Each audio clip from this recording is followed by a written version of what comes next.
Hey folks, this December, Sci-Fi's new series Happy stars Christopher Maloney as an ex-cop turned hitman and Patton Oswalt as his new partner, who happens to be an imaginary flying blue horse thing. The show also has killer Santas, drunk a-holes, and sick jokes. It's like a cop show, but on acid. And it's based on the extremely graphic novel by Grant Morrison and Derek Robertson. Happy premieres Tuesday, December 6th at 10, 9 Central on Sci-Fi. We're also sponsored by Spotify. No matter what type of podcast you're into, there's always something new to discover on Spotify. With a mix of originals and many of the world's most popular shows, listening to podcasts on Spotify is easy. Just open the app, tap browse, and dive into their growing library. Subscribe to your favorites, including this one, so you'll never miss a show. You can also download podcasts for those moments when you're up in the air or going underground. Podcasts on Spotify are streaming right now.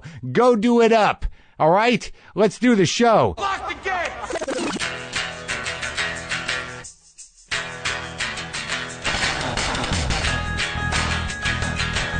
All right, let's do this. How are you, what the fuckers, what the fuck buddies, what the fucking ears, what the fuck nicks? Oh my God, I am harried. I'm literally in between scenes right now.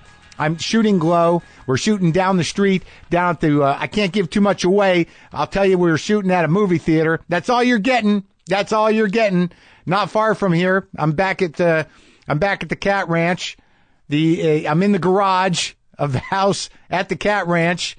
But I came up. We're going to another location. I got to shoot a thing there. Can't tell you what it is. Can't tell. I can tell you that I spent the day primarily with Allison Brie shooting some stuff all day long.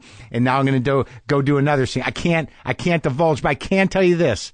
I'm sitting here in my Sam Sylvia outfit with makeup on, and I'm still mic'd. And I ran over here in between. They're doing a company move up into Eagle Rock, and I'm like, I gotta get this stuff out before it gets too late on the East Coast, so Brendan could get on it, not stay up till the middle of the night. So that's what's happening. And fortunately, we've got a pretty packed show today. We've got a little shorty with Bob Saget, the comedian, you know him, and I'm very excited to say that we've got Sam Beam on the show. Sam Beam is essentially Iron and Wine. He does some music that I really like, and I was happy that he came by. So I could get you up to speed pretty quickly, but I do not have a lot of time, and I'm starting to sweat, and the makeup is irritating my face. Oh, but I will say this. If you're looking to get a unique gift for a WTF fan, go get them a cat mug, just like the ones I give to my guests. Brian R. Jones has a new batch of these handmade mugs with artwork by our old buddy Dima, who did our cat shirts and stickers, and you can go to brianrjones.com to get yours. They go on sale today at 12 noon Eastern, 9 Pacific. And they always go fast. They do. They're like gone in a second. You can also still get your favorite person in your life a copy of Waiting for the Punch, Words to Live By from the WTF podcast. It's available wherever you get books. And if you want a signed copy, you can get one at podswag.com/punch. That's podswag.com/punch. Great for birthday gifts, for, hey, I hope you feel better gifts for the Xmas and the other holidays, the Hanukkah and the other gifting things. Just generally good to give people. And and have one for yourself, why don't you? Get yourself one too. There you go. How's that for pitching? Am I a pitch man? All right, so the new house is coming along. It has been baptized by I don't know which cat, but one of them decided to pee on the floor. It wasn't like a territorial peeing. It was just someone missed a box, and there's a puddle of fresh pee on the fresh floor in the new old house. It's an old house, but it's a new floor, and now a little pee is seeped into the cracks. And I know that the people who lived there before, the woman who owned the house was cat had horrendous cat allergies, so I think this is, in at least the last decade, the first time the cat will have scented the house. So now part of the house will already, I've slept there maybe 3 or 4 nights, and now it smells like my old house, like cat pee and cat poop.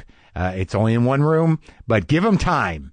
I just have these weird cats. They can't just get in the box and piss and shit like regular cats. 2 of them need to perch. Like Buster will actually get all 4 of his paws on the edge of the goddamn box and perch there like a fucking bird and shit and pee. Monkey, he'll sometimes, just two out of the box. And sometimes they'll just miss the box altogether and pee right up against the wall. Fonda, pretty good. Pretty good with the box, not great at burying. Monkey and Fonda never really got a handle on burying shit or piss. I don't know why. Monkey tends to try to bury it with his paw outside the box or on the edge of the box. Fonda does it occasionally, but usually bails midway. Buster, on the other hand, looks like he's digging for fucking gold. Like he's digging to get out. Like he's digging, he's burrowing a tunnel. Whether he's burying or getting started, there's a 90% chance that fucking litter will be all over the goddamn floor. And I know you people are going to tell me, hey, dude, get a covered litter box. They don't do it. My cats are always fucking weird. They're peculiar. They have odd picadillos. Oh, speaking of that, I should probably bring my squatty potty back from this house to the new house, because that's a nice thing to have. Right? Not an ad. I just have one. And I just realized I had it because I went into the bathroom and I'm like, wow, that hasn't moved. I think there's some secret shame tied into that piece of equipment.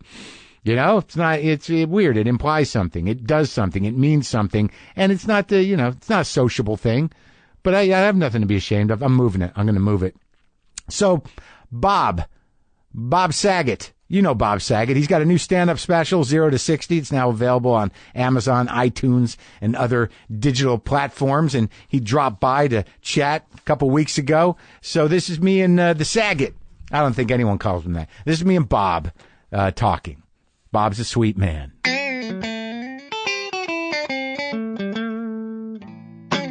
What's going on with you, man? Well, things are good.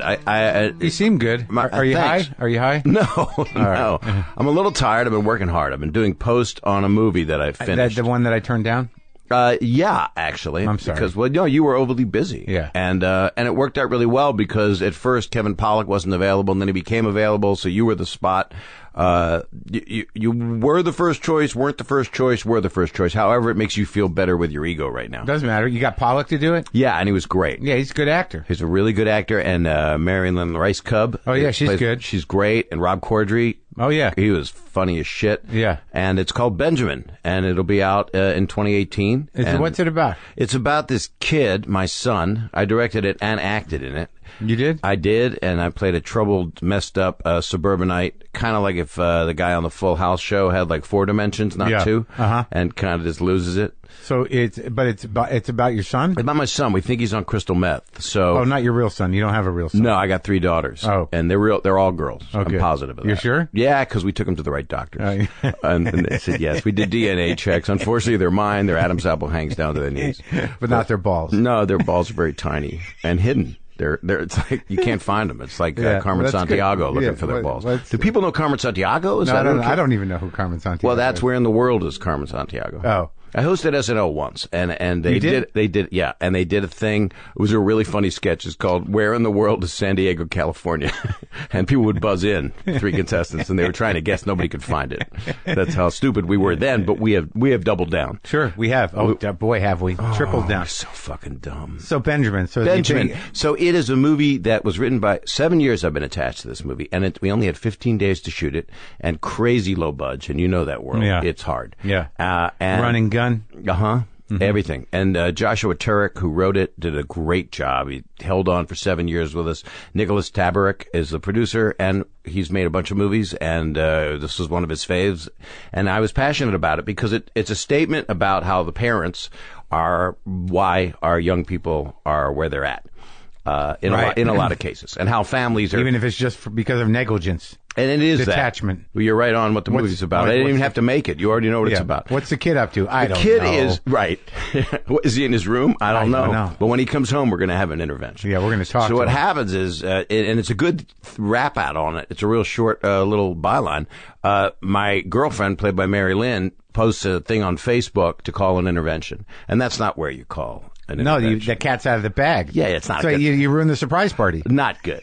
And the kid's mom's not around. Yeah. So we were trying to get her to come. Yeah. So who winds up coming is Sherry O'Terry and Dave Foley, and Rob Corddry is the family's. So it's a hilarious intervention. It's a dark comedy though, because it is not hilarious. It's not wacky. It's weird, is what it is. Because I go between, and it was written that way to go between really funny and then really serious. Yeah. And Rob Corddry is a family gynecologist who's forced into leading the intervention because he's a medical person. So when's the movie's coming out in 2018? Yeah, so I would say any time, we're thinking around May, but it might be a little before, but you'll be seeing Benjamin posters, and I'll be out doing my whore-like, preaching on it. Because I'm very, very proud of it. My character is a bit of a conundrum. He's nuts. Do you really do some acting? I did, and we'll see if people like it or not, And I've been loving acting. I did a Broadway play that I got to do, Hand to God, not long ago, a couple years ago. Yeah. And that was this Tony-nominated great play that you would have loved. Just dark as shit. I didn't see it. Really smart. I played a Lutheran pastor trying to help a young boy who had a puppet of Satan on his hand. So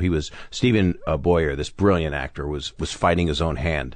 Yeah. And it was a devil trying to kill him, and I was trying to exorcise the devil out of him. But it was a comedy written by Robert Askin, so just this real special thing. How do you exercise it? You can't just take the puppet off his hand? Well, I don't want to buzzkill, spoiler alert, because they are doing it around the country. But, but it's a violent play. Okay. It's a dark, violent play. Cut his hand off. No, I don't want to say it. And I wouldn't say, a whole hand is gone. Okay. Could just be a fragment. Could be none. Could be a nail, a cuticle. Yeah. Could not at all. He could have a full-on hand. That's right. Could never have any problem. But do you have a special on or something? I do. You are so nice because you slide into this shit, and it is one of the things you loathe the most. What? Well, you like to promote people that you like. I like you. I like you. I'm sorry I don't have the special. I didn't get to watch it. I don't have time. I wish you had. I thought you wanted me in because you saw it. You liked it. Really? No, I thought you liked me. I didn't think you saw it. I crammed yours. But It's actually. Is it on? No, I'm saying I crammed it. I said I shoved it up my ass. Oh, that's interesting. See, that's what How do you do that with a special? You just shove it up your fucking ass. See, that's what I do to comedy that you won't. You watch you just open your ass in front of the TV? Fuck yeah. Okay. And you can get it in CD or DVD or LP. Oh, so you actually got it on a hard copy and you shoved it in your ass. You didn't watch it on Netflix like everybody else? I didn't want to stream it into my ass. I like to stream out of my ass. No, I got it. My woman, who is amazing. Yeah. She's not my woman. She's my equal. She's my fine. I guess is the first place I'm announcing this that I am engaged.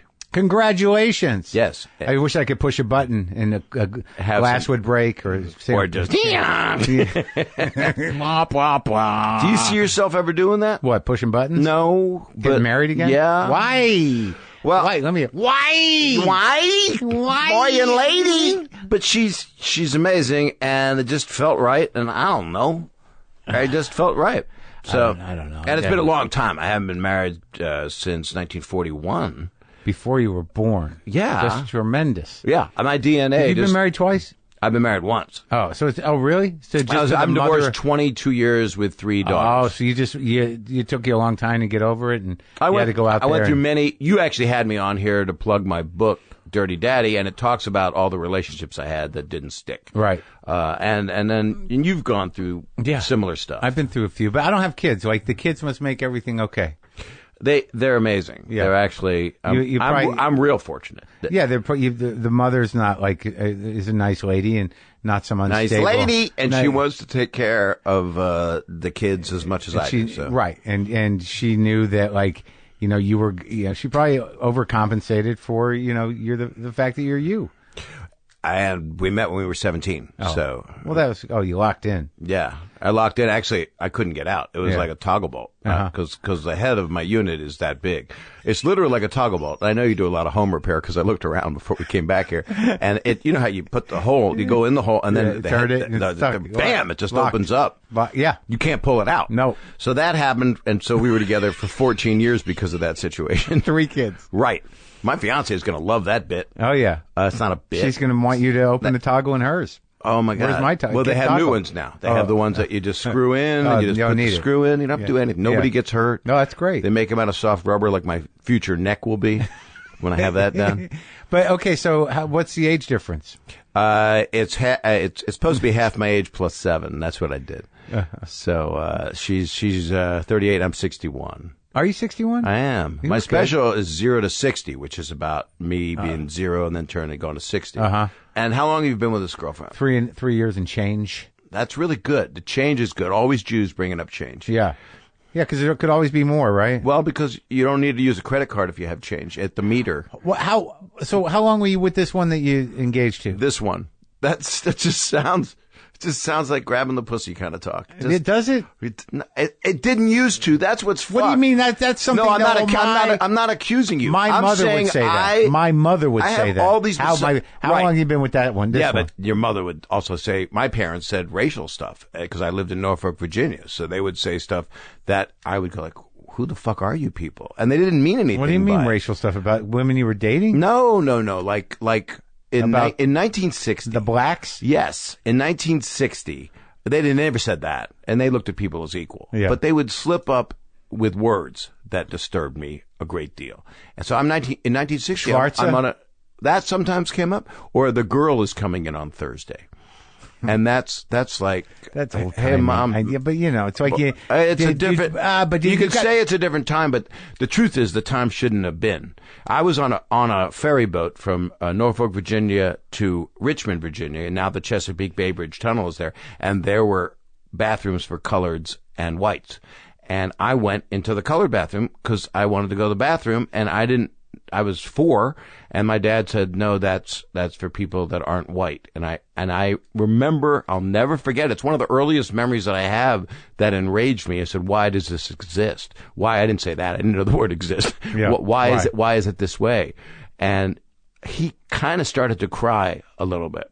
It was really interesting. And then he held me and made out with me. Weird. It was so weird that he kissed me over something racial. Yeah. But we were on a ferry. But I think he thought it was the story. It changes the story. He didn't want you to have to deal with the heaviness of how society works. And what is mankind? That's and right. Where are they going? He just figured, I'm going to kiss this kid right on the mouth. And he'll forget. Yeah. He'll forget everything but the kiss. Right. And he didn't do anything else. He didn't hold me like a puppet. So I got this special. Yeah.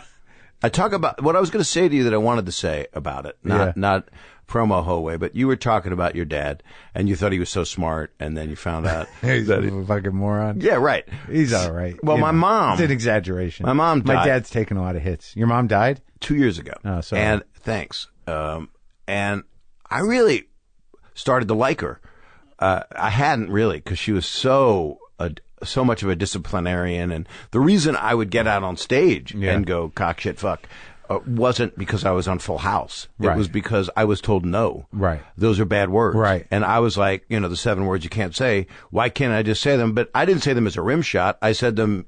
I don't at really your use. Mother. I don't. At her. You said them at your mother. You were cock shit fucking before Full House. That's what I people was. don't realize. But Dice recently spoke to me on the phone. He goes, "Saget, we got a tour together. And by the way, you stole my act."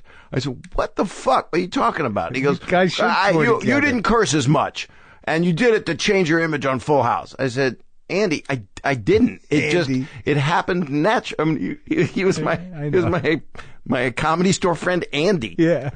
He would bring girls to his apartment and play his act on cassette tape, and then try to fuck them. Yeah, I lived in his room in Crest Hill, the room that he had. Very lucky man you are. That little room with its own bathroom. You know that room? It's almost I don't know it. I've been by it. I never stayed there, but it's almost Midnight Express. Another reference. But so you guys should tour together. That's a great idea. I don't know. I'd have to go on before him. I'd have to listen to him. I mean, you also have his audience. Yeah, I'm doing like I don't do a lot of stuff. You have to listen to him. He's funnier now than he's ever been. I love him. Actually, I just love him because he owns who he is. I do too. I didn't think about it much one way or the other, but when I get to know him, when I talk to him in here, and now I see him around, he's really like he's a thoughtful guy. He's real thoughtful. Yeah, and he's an original thinker. And he's creative, a responsible guy, good father. I don't know. Like I agree. Like to hear him talk now without the what he used to do, which is now he just he's an old Dice. He's talking about going to Staples. I watch him, and I just I can watch him talk about things. Well, that's the endearing part. And he was also raised by Rodney in a lot of ways. Yeah. Rodney liked him a lot. And Rodney's favorite was Jim Carrey. That was Rodney's favorite one to bring up. I'm trying to get him in here. I've actually been able to spend some time with him, and I just love the hell out of him. Jim? Yeah. He's actually, it's interesting to see people that look at things from outside this stupid box that we're in. And he's on a journey, and he's trying to figure stuff out. Yeah? Yeah, but not like when you talk about meditating and everything. I mean, it would be interesting for you to have him in here. Yeah. Like, really interesting. It would be. Yeah. You got to get him in here. So you were shit fuck cocking at your mother and what about your dad? My dad was really funny and just told me perverted shit my entire childhood. Yeah. So the reason I am the comedian that I was, when I say this joke came from my dad, it's either exactly verbatim or something that would have come from him. Yeah. And we're in a restaurant, and this was on my last special, but it was my dad, and it's just a joke. He opened the menu and said, tonight's specials are cake and cock, and we're out of cake. And that's just a joke. And that's just telling you all they got is cock. And I'm a kid. I'm really young. I hadn't even hit puberty. So if that's your dad, you're gonna something's gonna happen. You're gonna be a comedian, and my mother would just say, "Stop it, Bobby, stop it." So near the end, that's what she should have called your special. Stop it, Bobby, stop it. She actually said to me that she was going to come back as a dove. Yeah. And I said, please don't. And so that was like 7 minutes of material of what would that be like if your mother comes back as a dove. Well, it sounds great. And I do 4 songs at the end. Now, you probably... Oh, wait, that's what I wanted to... Watch this. What? But these... Like, I was influenced by Martin Mull. So I would go see Martin Mull at the Main Point in Philly. Yeah. Now, there were comedy songs, and nobody did comedy songs better than him. There were a couple of other people that were, pretty amazing. He's still around, right? He is. You talk to him? No, and I want to. I mean, I'm stupid. Let's I see should. If Mitchell Walters emailed back. He's Nope. He's a painter, and he's an actor. I mean, he's always acting and stuff. He's just wonderful.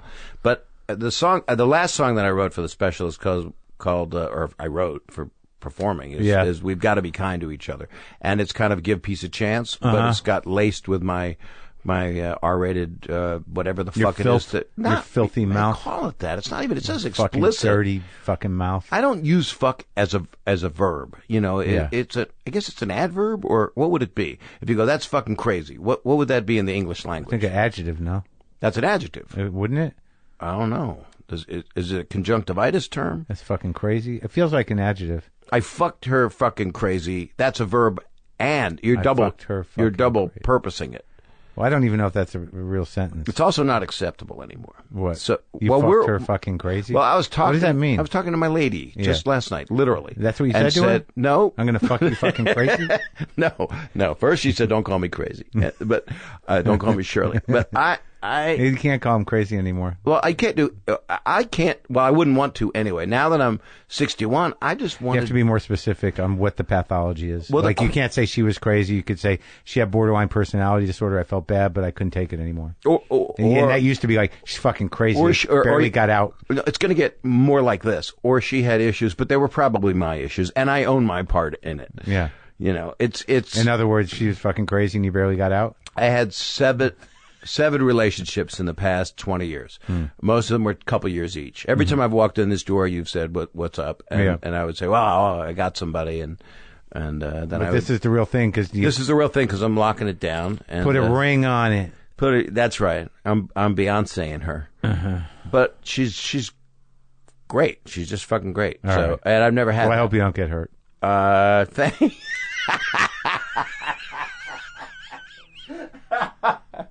Always look on the bright side of life. Eric Idle should be singing right now. I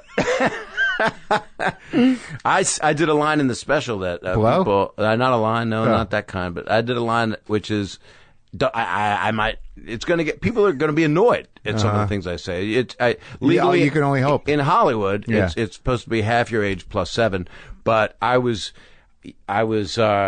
forgot the half your age. So I was just doing 7. So that's too young. See, that's a pedophile joke. Now, can you do that anymore? I don't think so, but I did it in this special. This new one? Yeah. Yeah. And I also did a thing about Bill Cosby, and it is saying a character of myself.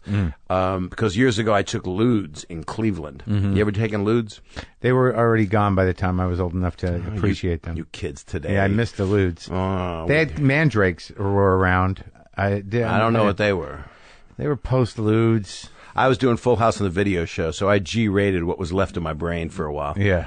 But then roofies, I guess, took over. Yeah. No, usually those are administered. You don't take those on purpose. Right. Yeah. The point of the thing is I took lewds myself. Yeah. So that I would not violate someone, so that I would be unconscious.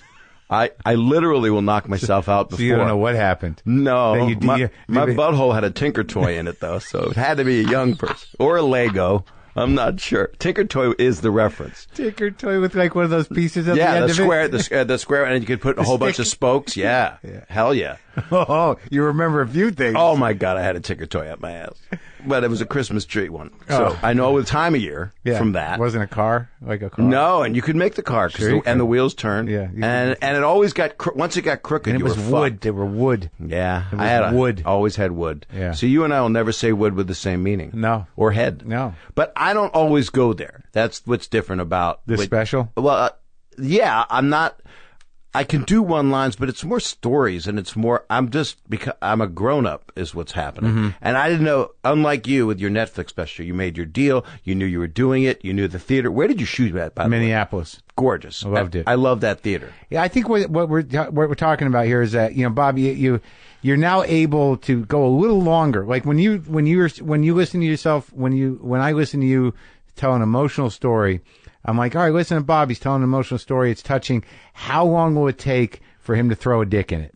Or something up your ass. Yeah, like how long? And I think it's gotten a little longer. It's a little longer. And that is what happens. It's growing up. Yeah. With age, it takes longer to throw a dick in it. If you love it, you put a ring in it, and then you throw a dick on it. Now, if you throw a dick across a room at a guy, and it goes all the way across the room, and it sticks to the middle of his head, he's a unicock. Now, the reason I said that was when I thought of throwing a dick, I thought of the word unicock, so I needed to fill time till I said the word unicock. You got to get there. I had to scat to it. But I didn't know the difference between my special and your special is yours is good, and the other difference is I didn't know I was doing it.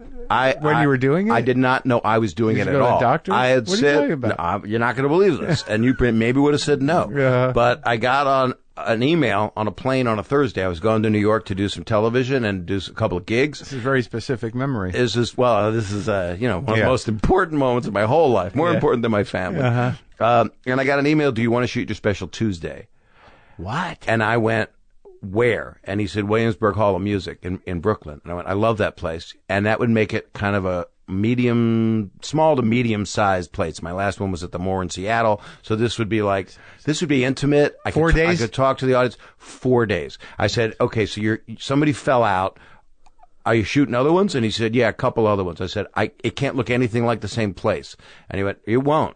And they honored that. And I had the set deck people came in and did everything to specifications. I'm on the plane literally designing the set. Wow. On a 6-hour flight.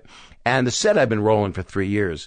And I've been doing 90 minutes everywhere. So it was like I put 2 shows together. I never have a person in my life, a girlfriend, my daughters, never have them at a show. But once I did the first one, my daughters live near there. I said, come to the second show. So you gave them like an hour notice? But they knew, I had told them ahead that might happen. Because do you have family members? I don't have anybody. It's me and it's all about us. I don't have my girlfriend come. I go myself. It's us and them. Yeah, I go myself. I sit it backstage. But maybe I have one comic friend or one friend around. Well, this one you just took a piss. It was you and your dick.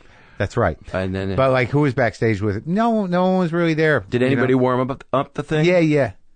Amber Preston. She's from the Midwest. Oh, cool. But yeah, Lynn Shelton directed. But like, as far as like the dressing room, like the last special I did, my friend Tom Sharpling was there. My friend Sam Lipsyte. Right. When I did Carnegie Hall, Nate Bargatze, he opened for me. He hanging around, but not a big scene. No loved ones. No, because it fucks with you because your relationship with them is exactly different. a relationship. That's right, and you don't want that in you. No, you don't want to be. You don't want to have the moment where you're like, "Oh, can I do this?" There is.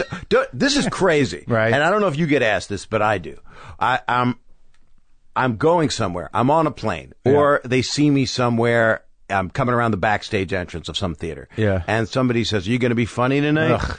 Have you ever gotten that one? Yeah. My answer is, do you ask your pilot if he's going to get you to So Cleveland. you're already talking to that person too much. I see. That's why I need to talk to you. We need to see each other outside of this environment because you can actually help what's left of me. Wanted to go out on a high note. Thanks for talking, buddy. I love you. Okay, there you go. Me and Bob. Me and the Bob Saget guy. The Bob Saget. As I said, his new stand-up special, 0 to 60, is available on Amazon, iTunes, and other digital things. You can get that, and he's always a pleasure to see. He's a lovely man. He's a heavy-hearted man in some ways, I believe, old Bob. As we get older, we get a little heavy. We'll get some spilkus. You know what I mean? I think that's the correct word. Get spilkus. A little spilkus. Huh? Look it up. I rarely do the Jew. But there you go. Some spilkus. You got spilkus? Okay, so what's happening now? I know what's happening. Today's show is brought to you by Zelle. Zelle is a new way to send money to your friends and family from your banking app. And really, why are you still sending people money any other way? Cash is easy to lose and checks take a while to clear. But with Zelle, once you've enrolled, the money moves right between bank accounts and typically arrives in minutes. Pay your share of the cost of Dad's gift. Request half the cost of the Christmas tree you bought with your roommate. Or pay the personal trainer you hired after Thanksgiving. There are a million reasons that you need to move money around quickly, and you can do it with ease, all thanks to Zelle. Zelle is simple and works with almost anyone with a bank account in the United States. And you don't have to worry about safety. Zelle is backed by the major banks, which means you can send money confidently. Just go to ZellePay.com to learn more. That's ZellePay.com. ZellePay. ZellePay.com. Zelle. This is how money moves. So, Iron and Wine. That first record, man. That first record sold me. I was mystified. I was mystified by that first record. The Creek Drank the Cradle. That record. 2002. Wow. That was a while ago, but that record killed me. I was like, who is this? What's up with this dude? Where does this sound come from? And as some of you know, Upward Over the Mountain from that album, The Creek Drank the Cradle, was the closing song of my series, and that was a big concession. You know, we were on a tight budget, and, you know, we got songs by some people that didn't have big money publishing, and we weren't really allowed to buy songs that people can necessarily identify because they're too expensive, but they threw me a bone, and they let me buy an Iron and Wine song for the closing credits, because it was the only song. There was nothing that was going to sound like that song. Nothing. Upward Over the Mountain. It just kills me, that song. I don't even know why, but I'll talk to Sam about it. I will talk to Sam about it. So if you don't know Iron and Wine, check them out. They've got a lot of great records, and the last record, actually, Beast Epic, is out now, as is all the other ones, and it was just nominated for a Grammy. So this is me and Iron and Wine, a.k.a. Sam Beam. Or this is me and Sam Beam, a.k.a. Iron and Wine.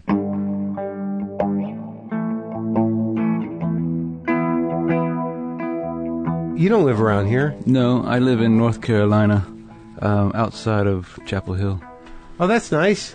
When I was there, it was shortly after the election, so there was a sense of, like, they're closing in on us. Coming due. You know, like those blue cities and red states, there's some real terror there. I was scared when I went. Should try living there. I think it's beautiful. Sure is pretty. Right.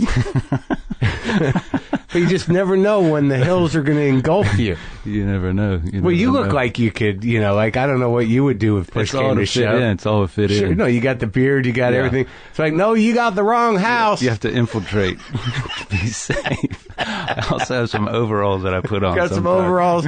Hold on, let me show you the flag. Yeah. Also a piece of straw that I just shove in my mouth. It's in my back pocket at all times. I think the hippie you're looking for lives down the street a piece.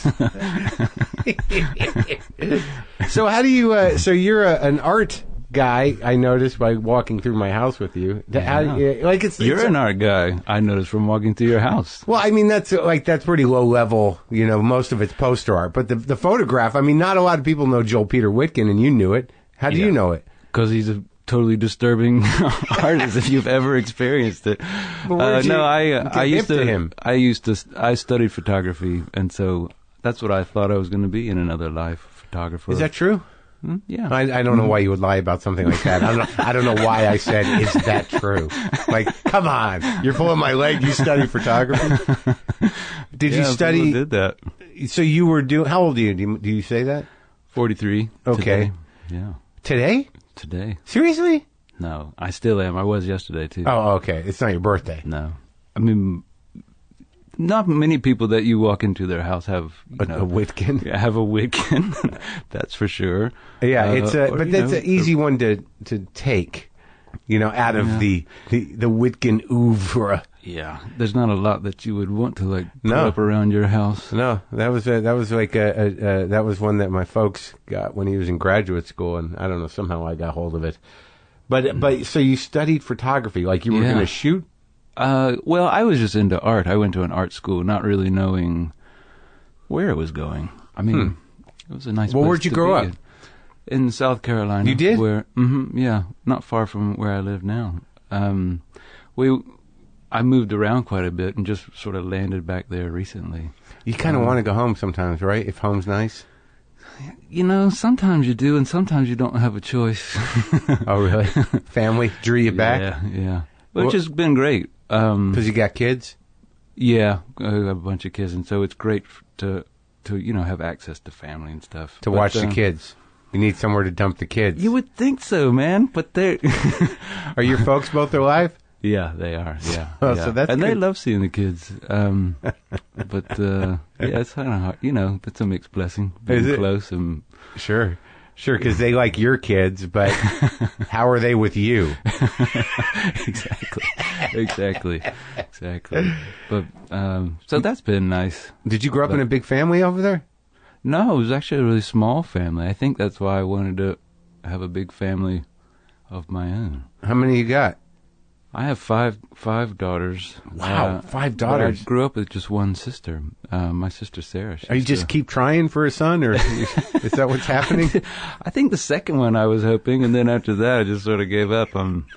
Now I just. Are you I would done? like to Is this it? I am way done. Your wife, I love imagine, them, is done. I love them all very much. Yeah. But I've enjoyed my time with my male cat. Oh, yeah? We throw down. Is all the only time. one in the house? Yeah, we talk about beers and. Uh-huh. So you grew up there, like in Chapel Hill or around there? I grew up in Columbia, South Carolina, which is right in the dead center of the state. It's like the capital, and also there's a university with their mascot is the Gamecocks. And I remember as a child, Yeah. no, they had like baseball caps that said "Go Cox." They did? Totally, I think unironically. I think I have a glass that says that. Yeah. Is that what they are? Is that white mug up there?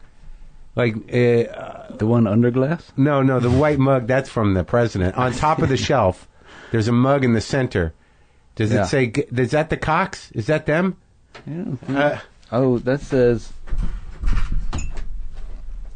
Oh, you got the Five Chinese Brothers book too. Oh, no, this is the North Shore Smoking Cox. I don't know what, sorry. I thought we were good. Not to be You were going to confused. explain something to me. Not to be confused Did with you the like other the Cox. 5 Chinese Brothers? Was that an important book to you? Yeah. It's a great Yeah, book. It's a great book. I bought a new copy Yeah, why wouldn't you? because I was haunted by it.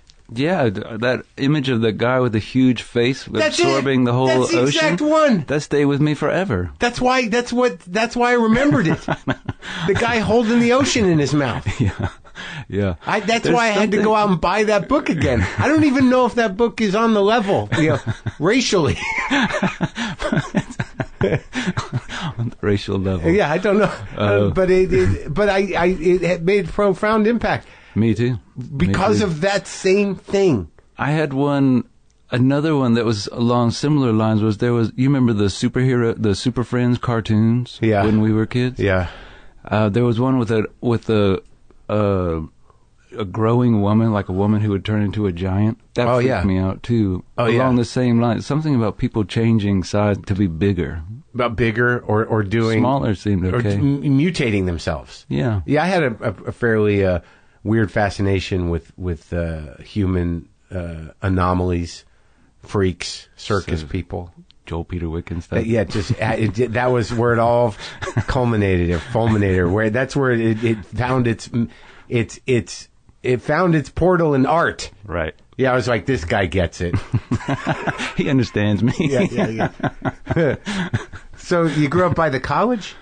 Close, yeah. I mean, nowhere in Columbia is that far from the college. So it was pretty Was your small old place. man work for the school? He worked for the state government. Oh, yeah? Yeah, in land management, coastal management. Coastal management? Beachfront management, yeah. For the government? For the state. For the South state? Kakalaki. What, Yeah. and what, Which was nice because we got to go to the beach a bunch. I love the beach.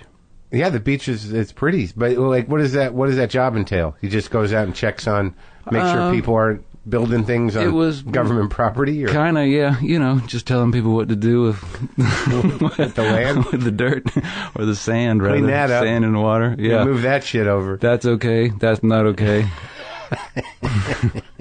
And that's what he did that for his whole life? Worked for the government? Yeah. Yeah? I mean, Yeah. people do lots of things they don't tell you. Oh, yeah. But but that's what I understood he was doing. Yeah. We called him a beach doctor. The beach doctor. Yeah. And your mom, what did she do? She was a mom for a long time, and then she was a teacher. She would teach him biology, like high school biology. Luckily, I never had to go through navigating having her as a teacher. But Yeah, I've talked to people that have had that yeah. issue. You think that would have been difficult? Was she a tough lady? She was sweet. No, she was sweet. And She you have was one sweet. sister? One sister named Sarah, And she used to sing with me. Oh, Yeah, she on early on? the stage, yeah, for a long time. Really? Yeah, mm-hmm. On records? On records too, yeah. It's Which records? documented. It's Oh, documented. yeah. It's on the record? It's on the record. Yeah. She stopped about, I think it was not quite 10 years ago now. Did she play anything? She played the fiddle, the violin, whatever you want to call it. Oh, yeah? Is she still in the music game? No, she wanted to be a mom. Yeah. It's hard to be a mom and travel all the time. She also has a lot of food allergies, and you wouldn't believe like how hard it is to find. Well, just traveling, you never Yeah. know. It depends on what. Like- You're kind of at the mercy of the kitchen. And, you have something that you're allergic to. Sure. You never know. I mean, and her allergy was to pine nuts, which at the time was, now you see pine nuts and everything, but now Nut at the allergies time are it was- kinda- yeah, they're it was scary. really crazy. So that was really stressful. And so it was, Pine nuts like pesto's no good. yeah, but it was so bad that like if someone was making some pesto in the right. kitchen somewhere and she ordered French fries and Yeah. they like used the same, Yeah, whatever. fork. Yeah. She was in trouble. Really? Yeah. Like her throat would There's swell? Totally, yeah. There's a lot of interesting international emergency rooms out there. Oh, yeah. You took a tour of Yeah. European emergency rooms? Yeah. Super fun. Where was the best one? Sweden, Germany. The list that don't really have... It's not like one of those lists with like these bright shining beacons. They all just sort of like have their own dull glow. The best emergency room. Right. If needed. So you didn't, you played music when you were a kid? Sort of, not really. I liked music as a kid. I Yeah? always loved the radio and stuff. I didn't really play music until I was, a late teenager. You never Because, picked up a guitar? No, there just wasn't really one around until I figured out where it was in the closet. Your dad's old guitar? Yeah, I think he got one, when Sure. when country They all do. music. Yeah. I can do that. It's a nice hobby. It's always an old guitar that's cheap and like 3 music books. Yeah. Then it's yeah, exactly. Don Schlitz. Yeah. The songbook. I could learn it. Yeah. Totally. What kind of guitar was it? Was it like one of those, a K or It was yellow. a yellow guitar? The popular. I don't even know what it was. An It was acoustic? sat beside the dusty golf clubs. We finally brushed it off, dusted it Yeah. off, and punk rock and everything was cool at the time. And I loved music, and so it wasn't hard to find people that, Was it an electric guitar? No, the acoustic guitar. Playing punk rock on the acoustic? Hell yeah. Yeah. You were that guy. with my overalls and Yeah. no, you just make do with what you got. There's acoustic songs on that record. That's about as punk rock as it gets. The Stooges record. I guess that's true. Yeah. It's documented. Your Pretty Face is Going to Hell. Right? That one's got some acoustic guitar. Even Gimme Danger's got acoustic guitar all over it. Yeah, that's right. Yeah. It's just... All right, you proved your point, Sam. Check, please. So you were... But, okay, fine. So you listen to the Stooges. You're defending the acoustic guitar for punk rock. That's right. Did you see that documentary? I did. That was fun. It was all right. It wasn't one of those... Like the Big Star documentary I saw not long ago. Yeah. Changed my whole perception of that band. Oh, I didn't see that one. Check it out. Yeah? This one was just fun. It was like it was like, you kind of romp through it, nothing was revealed, right. And if you like Iggy, it's good. Super fun. So Big Star is its own rabbit hole that certain people are involved with. Right. Are you one of them? I'd love that. I'd love them. I remember I wasn't really aware of them. And then they did those reissues in the 90s. Right. Of number one, the star with the one in the middle. Big, but mostly for me, number 3 was the one that What's they that reissued. One called? Sister Lovers. Yeah, that's the one. Well, I didn't realize how many of my favorite bands had sort of not co-opted, but absorbed what they continued the conversation that band had started. That's a nice way of putting it. I like better than appropriate or stole. Yeah.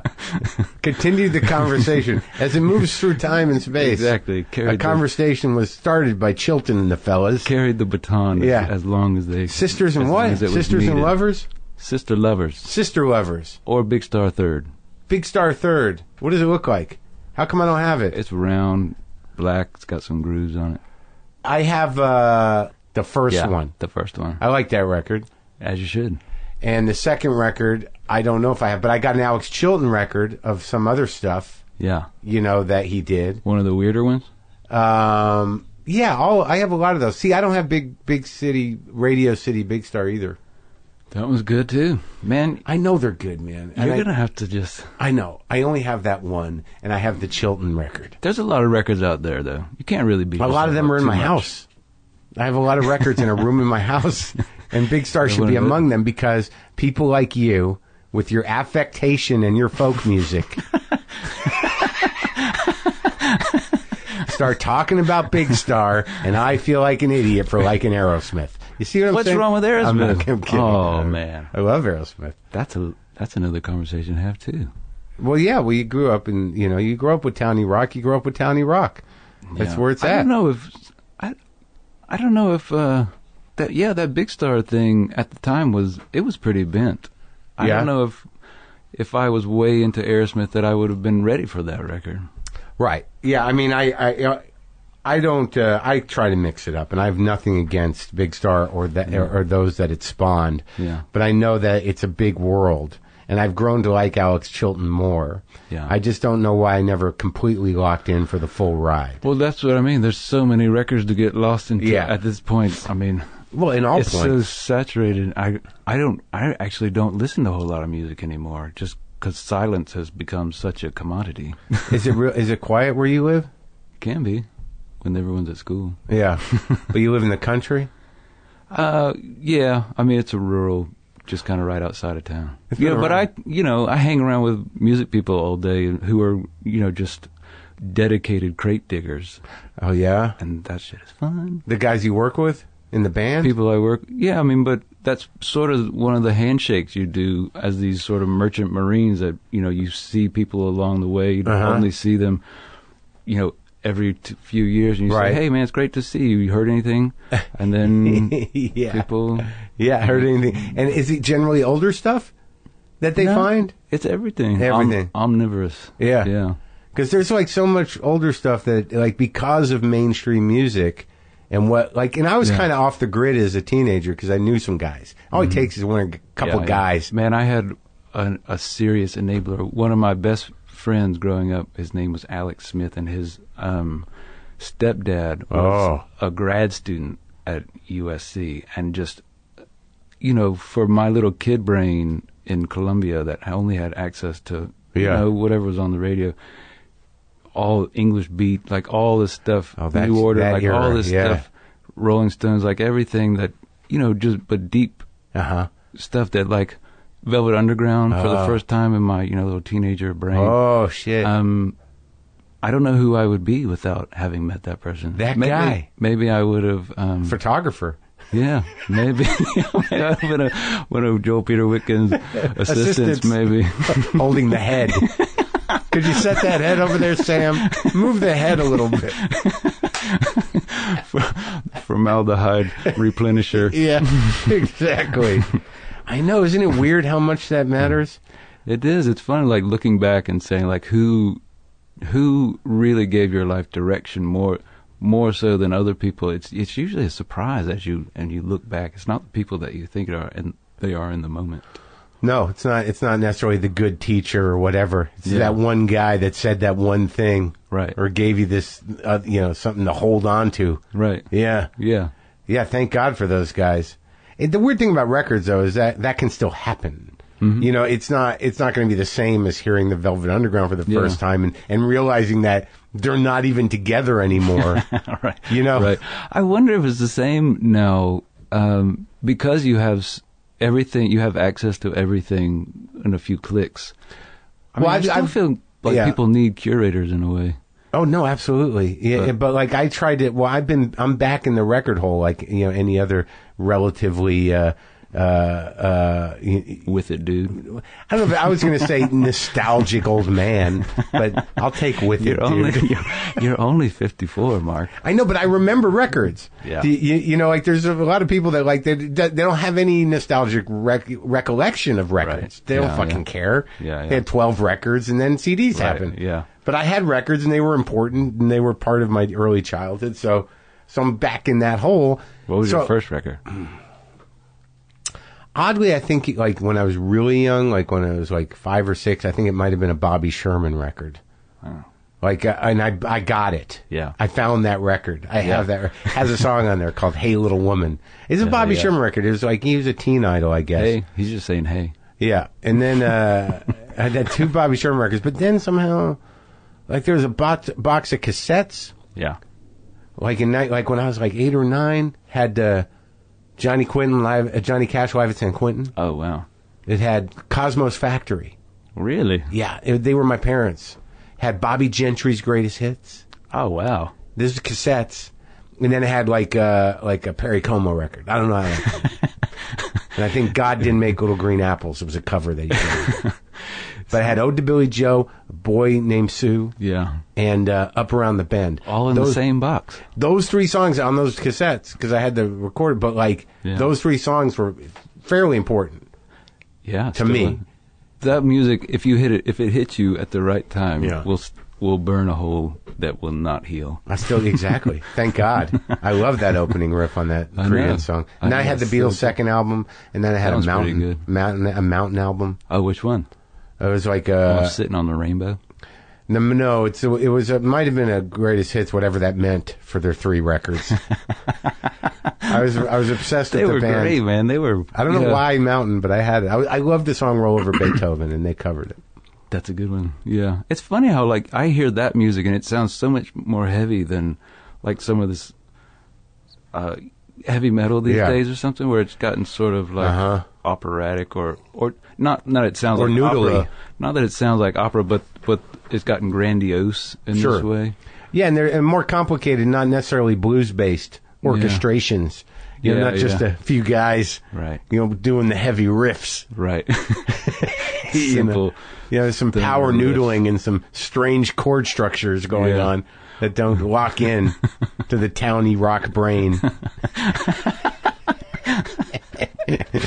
For me, anyways. I try. I didn't get hip to Sabbath till like 3 years ago.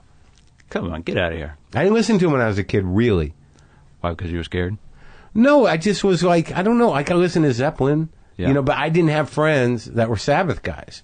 Really? I mean, the guys, I listened to AC/DC.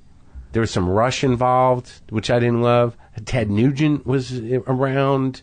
But Sabbath sat outside the class. I don't know why. I had one guy who was into Zappa and the Cars. I was at a weird, in high school, the weird time where New Wave was happening. Yeah. So the old guard held strong, but then all of a sudden, here come the Cars. Right.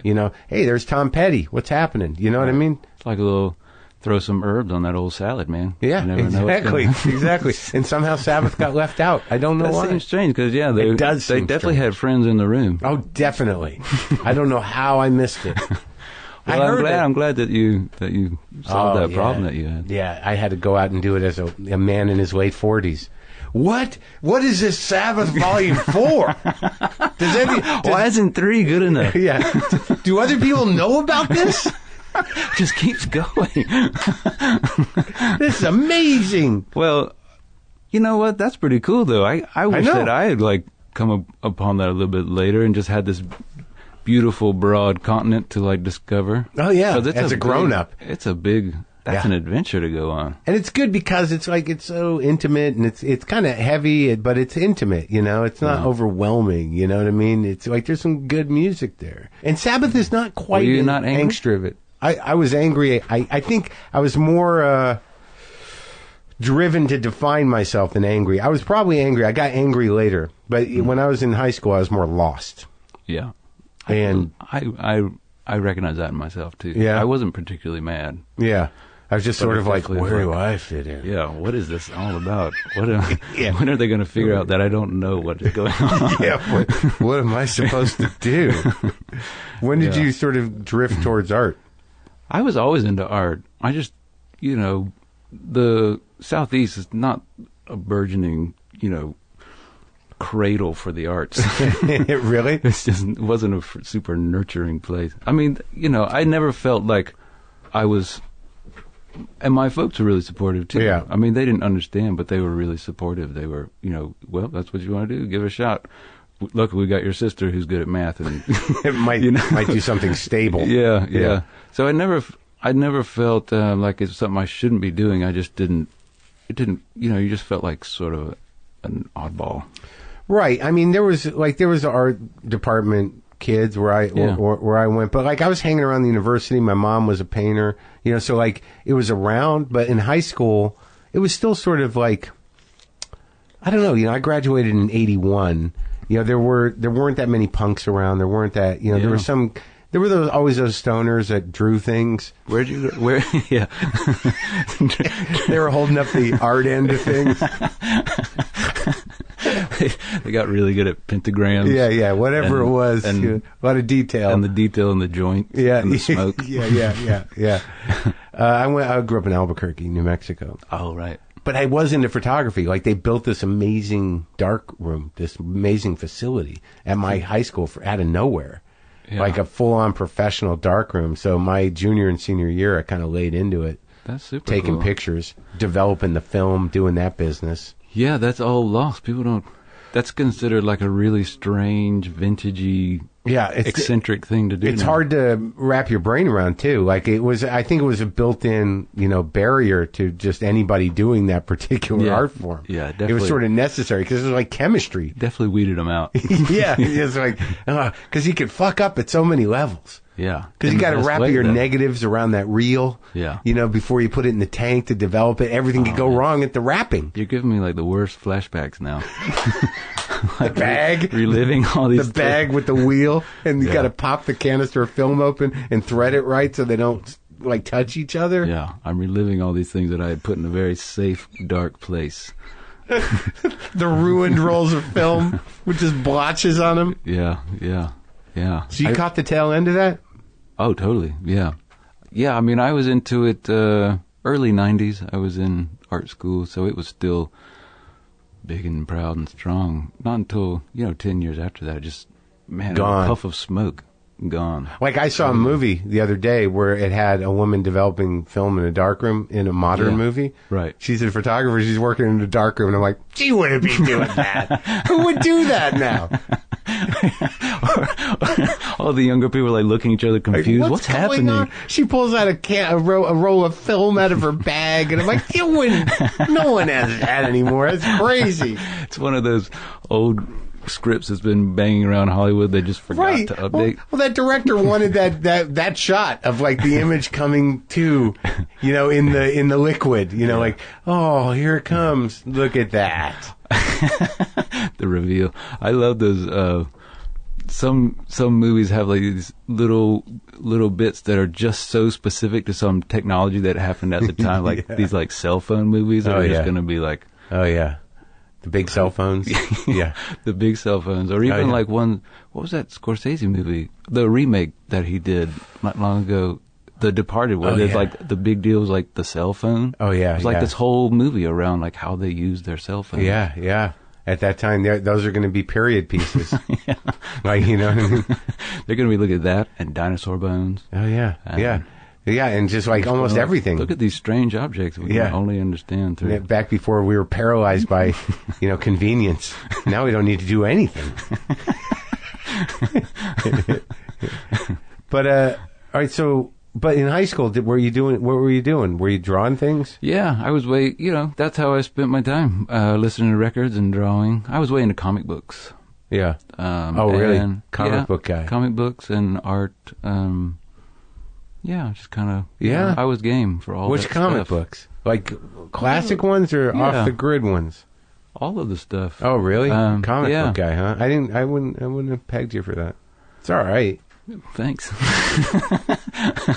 Comics are great. I think that's how I ended up in film school, actually. We're just sort of learning how to tell a story. I like them. Yeah. But I never went all in. Like, there was a period there for about a year. I was way into it. I think it was mostly because I like to draw and I like stories. And, superhero, who cares? Yeah. It's got laser beams and... Sure. Any kid likes that stuff. They worked for me. But it wasn't like a... Yeah. There was definitely some later on you didn't have that I thought were cool, as far as just, yeah, graphic novels and things that I stayed into. But, that kind of played itself out, too, once I got into movie. I think I kind of lost it on the photography and movie bug. You lost the comic thing. But, some people can't really engage with comics. Like, I can totally do it. It's a weird sort of thing to follow comics. Like, because you don't... It's also an expensive... fucking hobby undertaking. Yeah, there's a lot of stuff to keep up with. Are you one of those guys that with the weekly dude or every month you go get your bag at the store? The guy would be like, "Here you go. Here's your 30 titles for the month. First one's free." Exactly. You'll be back. Yeah, subscriber at the comic book store. So you're doing your comic books and you're drawing shit, and then you go to college, art school. You decide. Yeah, it seemed like the thing to do. I didn't know what else I was going to do. But you were going to make films? That's what you decided? No, I didn't even know about that. I mean, I knew I liked movies. I was just game. What school did you go to? A school called Virginia Commonwealth University in Richmond, VCU. Richmond, yeah. Yeah, that was a big deal at the time. It's still a really great art school. It's a huge art school. Yeah. So you get there and are you like what the fuck did I do? Well, I was kind of scared. Yeah. Just first time away from home and you're surrounded by, you finally feel like you're around your people. You've met, because artsy. Sure. Look at all these weirdos who have a hard time talking to people. Yeah, exactly. We're all together now. Which was super fun. But I had no idea what I was going to do. I mean, I still don't know. I'm just still... I think you should go with the musician thing. Sure is fun. Why not do that for a while? It's funny, though. It feels that way, though. Like, I don't know. I just kind of fell into it. Yeah. I didn't have... It's that failing forward thing. I just... got lucky. Were you making movies and stuff like? Well, I went to art school. Thought I was going to be a painter. Got into photography. You were painting? Yeah, mm-hmm. Still do. You do the covers of some of the records, right? Some of them. Mm-hmm. Did you do the dog one? Did the dog one? Yeah. Yeah. Did the dog one? You didn't do the embroidery on this one. No, but I told her what to do. I can't sew. No, I found this great embroidery artist named Sarah Barnes. She runs a blog about all these different artists that do embroidery art. She did the new one. Yeah, I just gave her a picture of myself holding the guitar. And Yeah, said, it's great. It's a great do cover. stuff? It'd be nice if each album was actually embroidered. Yeah, wouldn't That it? would have been good. Yeah. Did you do any special editions of the embroidered cover? There's one that has the back. Oh, one. There's one record? One record. No, it's like the special edition, the expanded thing. Oh, yeah? For the people who like that kind of stuff. There's one that has like the back and it's all fucked up and looks pretty bizarre. So, all right, so you're painting. Are you a good painter? You mean as if when I walk away the thing is painted? Yeah, like it looks like finished. Like when you say I'm done, can you look at it and go like, that is Well, done? I've gotten really good at drawing pentagrams and drawing doobies. Doobies. yeah. Yeah. It's like so detailed. Yeah. No, Well, you know, it's a good. That's how I like to spend my time. Ever since I was a kid. Yeah, I did one this morning. You did? Yeah. In L.A., you bring your easel with you? No, I have a little pad of paper and like I found these little you could bring watercolors or whatever, just little quick little fun ways to spend the morning. Did you do the cover of Our Endless Numbered Days? Yeah. You did that one? Yeah. That's nice painting. Thanks. Is it supposed to be you? There's a doobie hidden in there somewhere. There's a bunch of doobies. It's surrounded by green doobies. I love how we're saying doobie.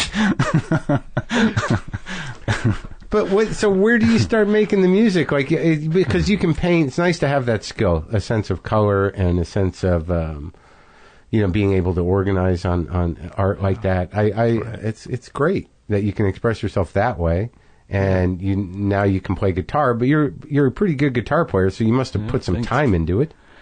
I have a problem. I can only do things that I enjoy. So I end up doing them a lot. Oh, so you really obsessively do them? A little bit, yeah. But I kind of get lost in rabbit holes. Sometimes it's guitar, sometimes it's painting. Well, with the guitar, how'd you learn yourself guitar? Patience. Did you look at a book? Did someone show you? Did you? No, I had some friends show me a few chords. I kind of just played by ear. Yeah. My grandma used to. She played the piano in church, but she didn't know music. She just played by ear. And she would sing the harmony in church too. I love that. She would sing and play. Yeah. That takes some doing. Just some people got the knack. But I wish I had taken lessons. I wish I had friends who were more generous in their in their chord tutelage. But at the same time, I feel like doing it myself sort of, made it my own thing. I think that's true. I think that, you don't do any excessive noodling, and you don't really pick up the pace too often. You're not like, true. This one's gonna, hold on, here we go. That is true. That is true. I definitely have it's more about the long game. It's an endurance, really. Yeah. It's an endurance. It's about an endurance thing, not a sprint. Well, there's a tone to it all, to the way you write songs and the way that the music is layered, and even when things get different from record to record, when they do, you're still anchored in your sensibility. Yeah. Like when your first record came out, and I'm a huge fan of that record. Thanks, man. I think I gave you a lot of money for a song, actually. Did you? Yeah. You should call some people. Because, no, man, for the end. Was that a Bitcoin thing? No. It was. I don't even know how to work those. But at the end of my series on IFC of Maron, the last shot, that's right. The song I had in mind was Upward Over the Mountain. And so you mentioned that when we met. I did? Yeah. And I kept trying to find songs that kind of sounded like that from people that no one knew so we could afford it. And it's mine's not that expensive, is it? No, but like we had no money, so, but like it was one of those things. It's more expensive than that. It's the last show of the entire season. And like, and I was like, oh, fuck, I can't even get one song by, I'm a mid-level guy. Not even a fucking huge rock star. It's not a Beatles song. It's a fucking Iron and Wine song. Let's scope around the lower mids. I consider myself a mid-level guy. So, but I love that record. I love the album. I love being in the mids. You can, you got a little more room to go up, got room to go down, and also you got room to. You're not falling that far, and you have room to be anonymous. Yeah, it's like I've been talking about it on stage. Like I'm at a mid-level celebrity where like 3 guys will walk up to me, 1 guy will be really excited, and then 2 guys, like 1 guy will be like Marc Maron, and the other 2 guys will be like, nope, nothing. And then I gotta watch the 1 guy that knows me explain to the other 2 who I am. That's always by fun. Badly reading my credits. And then they whip out their phones, or they're just sort of like, you never saw, and they're both the other guys are like, no, I never saw any of it. I'm like, okay, I gotta go. This says you're super famous, man. You got a TV show? Yeah, exactly. But they let me buy it. They let us get it. Well, it was good. You should make a little money on that. You must make a little money on that. I do all right on the for publishing. A mid-level guy, right? I swear to God, that wasn't an insult. I'm teasing. I had never had any clue what I was, I had no idea what I was getting into. I liked music. And so all of this stuff, you sitting here across from you and talking about my music is all gravy to me. Yeah. Because, I'm doing it. As far as, we do okay. I'm not like super loaded. I'm not, right. Not me too. About, You're in a living, right? Yeah, we get to do the art life and not have to worry about. I don't know. I just don't. It's nice not to have to compromising too much. Not compromise and not sweat about when it's going to dry up anymore. Right. Because I remember that feeling for a long time. Yeah, I still get that one. You don't get that anymore. Good for you. I guess when you have a beard, you can sort of. I can be in it a while. I'm going to age out. You can get in my beard for a while? No. Like if you have a beard and you're committed to it, which you are, you're like I look good at 42, and if I'm 50, this beard's only going to look more wise and interesting. And the songs will probably be more reflective and deeper. Perhaps, yeah. Perhaps. You would hope. Perhaps. Someone would hope. Well, you're right. Someone just wants me to stop. Huh? Somewhat. Someone probably just wants me to stop. There's always those people. Fuck that guy. Enough pick already. Up the pace. Yeah. I love your pace, buddy. I didn't mean it. I'm just busting on you a little bit. You can take it, right? I can take it. No, it's fun. I'm a fan. I'm a fan. It's fun. I like. I don't know. Yeah, I've just recently gotten around to not always about to be having a panic attack about it disappearing. I don't know what that is. I think it's just sort of accepting, relenting to people liking it. Right. Or to know that, I mean, it's a weird thing. You do have to go out and do the troubadour business. Yeah, but I like it. Yeah. I like playing out. I like playing shows. But I just recently, I think it's just because it hasn't gone away, and I haven't really been making big splashes anywhere. Just sort of keep doing my thing, and enough people come to listen, enough people chime in and say, that's cool. Yeah. But you're kind of dug in. I mean, you like I said, there's no one really like you, and but that was what I was going to say, though. The first album comes out, and it's Iron and Wine, and I'm like, who's Iron and Wine? And then, someone, said, it's just this guy. It's like a guy? Why is it called Iron and Wine if it's just a guy? Well, is there more of him? No, it's mostly just the one guy. Why is he calling himself Iron and Wine? It's a real problem so confusing. For the first record, I was like, there's got to be more to it than this. There doesn't. How'd you get from painting to this record? Where did this record happen, the first record? I just was doing it in my spare time, You end up... In Virginia? No, this was a while later. I went to a film school in Florida. Ah, so you locked into the film thing. I locked into the film thing. Yeah. I was way into it. Did you make any films? I made a bunch of student films and some music videos and stuff. I mean, I worked on a bunch, but never really... Big films or just... Yeah. The biggest one was this... I was a scab electrician on the Patriot. You remember that Mel Gibson movie? Yeah. That was interesting. Where'd you shoot? Was that shot down in the South somewhere, huh? Yeah, South Carolina. Yeah. But other than that, I was in Miami doing lots of commercials and movies and. Oh, really? Like that. Yeah. But, production stuff. Yeah. And doing music in my spare time. That's where you were headed. I was doing it, man. I was all in. You wanted to be a director? And then I wasn't. Yeah. Yeah, I thought I wanted to be a director. Everybody who gets into movies thinks they want to be a director. Were you writing movies?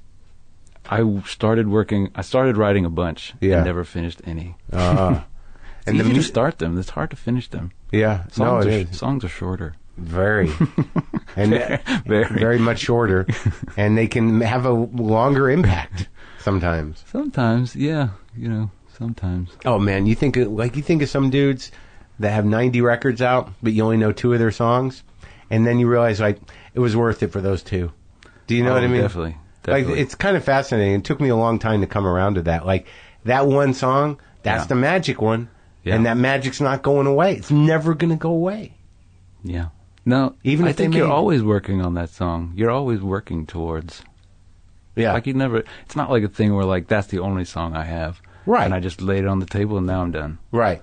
No, you always got a bunch of songs. Working. But there's some people, and I think you're one of those people where the songs are sort of kind of like they're gems, they're kind of precious things.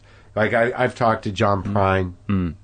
I just saw him the other day. Oh, yeah? I'd never seen him play with it. It was so good. So good, right? Yeah. You loved it, right? It's funny. So funny. Yeah.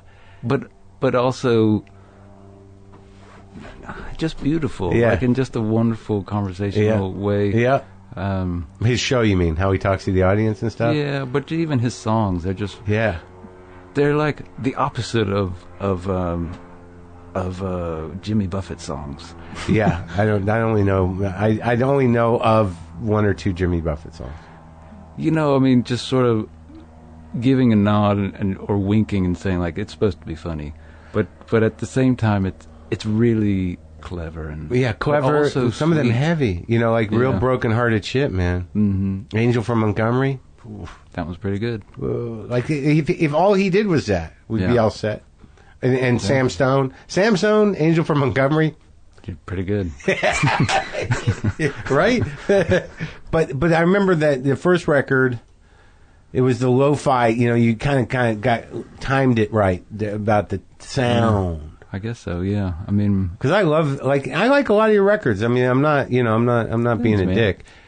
Sure. I want to talk to you. I just think you're a good audience, so I can get some laughs. I like people that can take a hit with a laugh.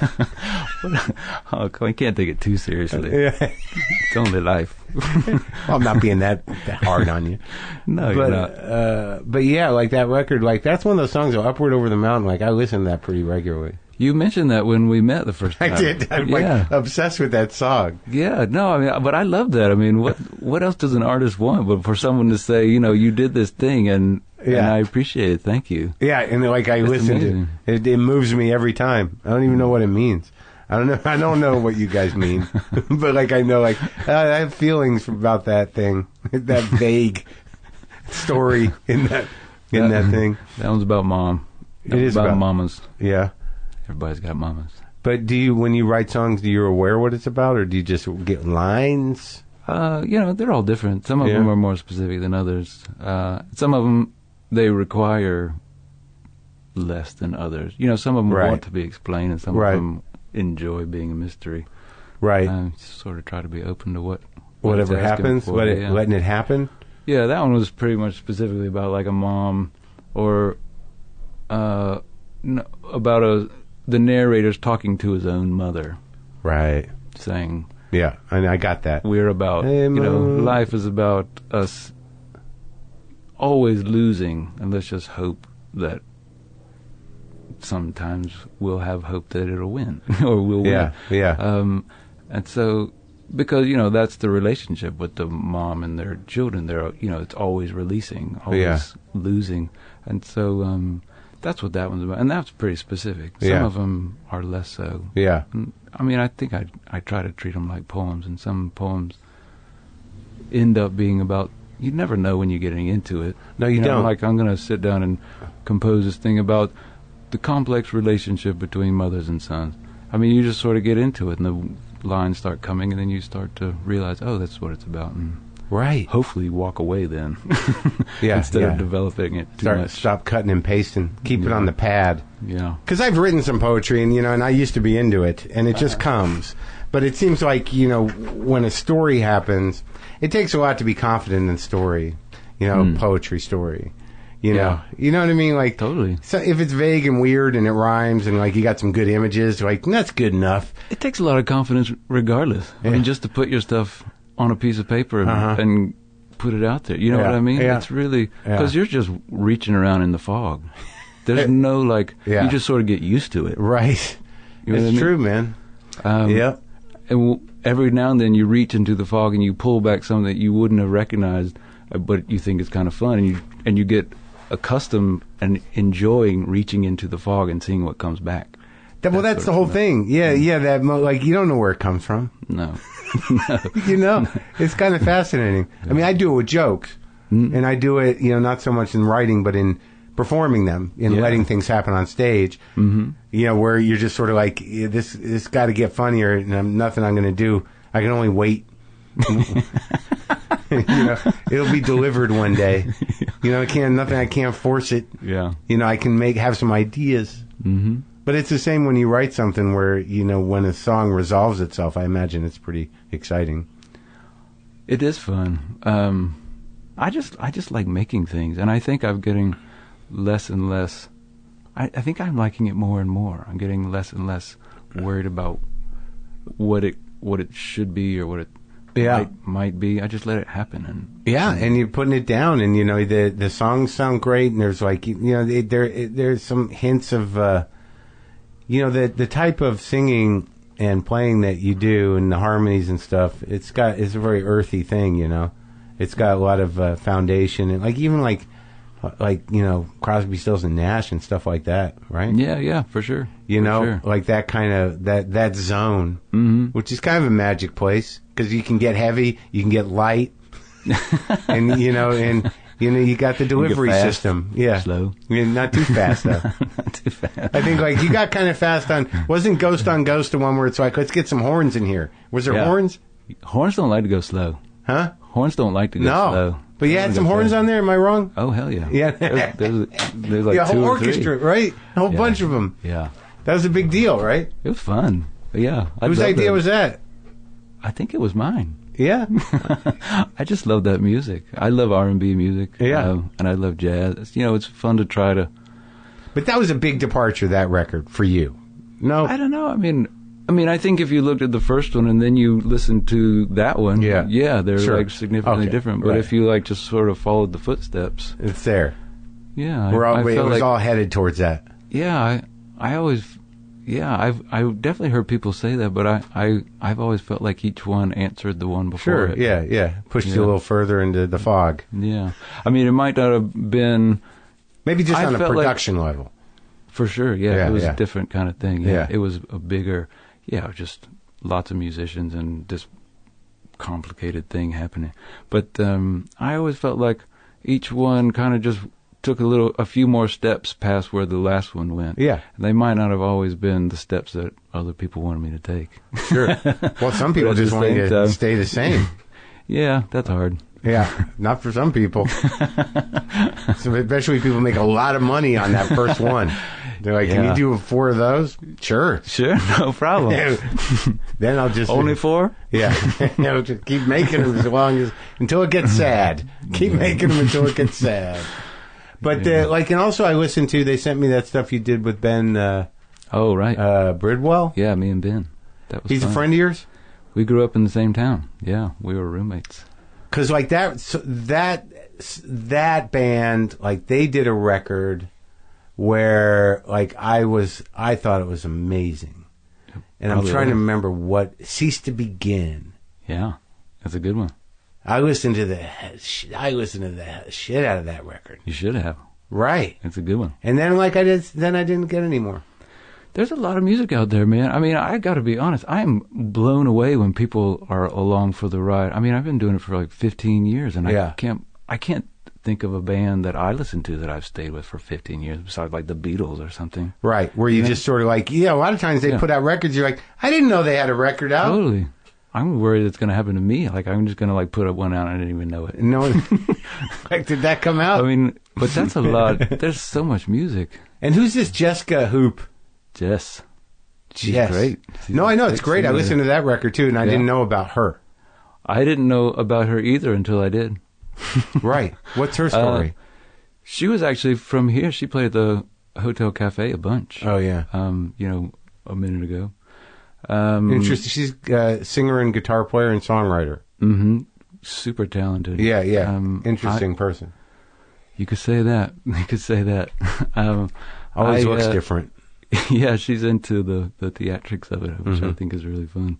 Now, I was looking for someone to do a duets record for a long time, and because I always liked that format. Yeah. It's pretty. I talked to Annie from St. Vincent a couple of times when we talked about it, you know, but nothing ever stuck. And the one with Jess was the one that stuck. It's funny with Annie because she like does this very specific sort of thing sometimes musically, but she comes from hippie shit. Yeah, totally. She just got nicer shoes. Yeah, you're gonna try to drag her back into the hippie shit for an album. Anybody. Yeah, her was it her uncle was a wizard, right? A guitar player. So. Yeah. But yeah, I never heard it of Jess. Is that Jessica? Yeah, I think you meet so many people like that. They're so talented, and for some reason the stars just didn't align. They didn't make connections with the people that they should have. But I think her writing she's great. You tour with her too, right? We did. Yeah, we're all done with that now. Oh, was it fun? Super fun. Were you doing your own shit and the shit with her, or were you just touring the duet thing? Well, we did the duet thing, but we would also play our own songs. That's good. People enjoy it? Mix it up. Yeah. Well, we did a thing where she picked my songs to play and I picked her songs to play. So, just try to make a team effort of it. And when you go out, what do you think? What size venues you do usually? It depends on the band. Depends on what. Well, it depends on how many people we think will come. Yeah. Well, that's what I mean. Like, I'm curious. Also, where's your biggest draw usually? Where's our draw? Yeah. Where's your big? What are your good cities? L.A. Albuquerque's pretty. No, is it? Actually, nobody can draw in Albuquerque. I do love playing there. Yeah. L.A. we do fun. The big cities. Yeah. College towns. Sure. Certain pockets have always been. But the Pacific Northwest has always been kind to us. Yeah, and, that's good. Minneapolis. Minneapolis is great. Yeah. I just shot a special in Minneapolis. It's great. A great place. Great city. I love it there. So Beast Epic is the new record, and I enjoyed that record. I've only given it 1 or 2 listens. I need to listen some more.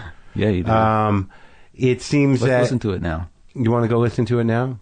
What's different about this record? Is it the first record that you had pedal steel on? No. It's not.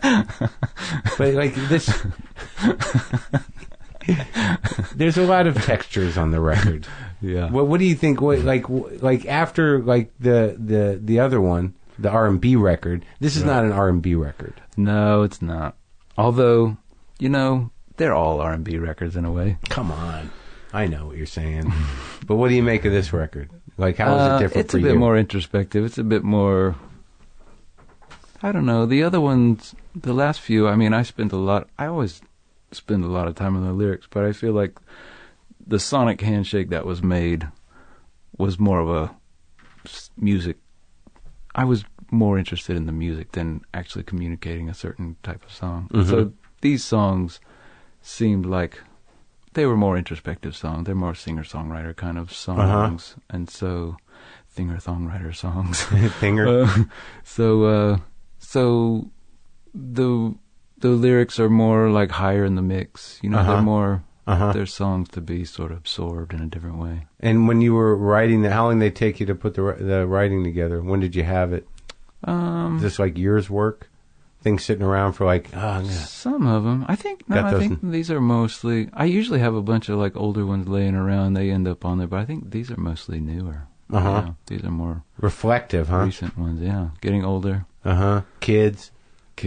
How old's your oldest kid? 19. What? Yeah. She just went to college this year. Oh. I know. Was that weird? It wasn't not weird. Painful? It's painful in a way, but she's really happy, so it makes it easy. Yeah. And then the other ones just tear down from there? What's the youngest one? She's 7. Oh, my God. Yeah. It's never going to stop, dude. Yeah, that's what this record's about. In fact, I think I just renamed it. It's Never Gonna Stop, dude. The new reflective record by Iron and Wine. All right, buddy. Well, thanks for talking, man. It's been a lot of fun, man.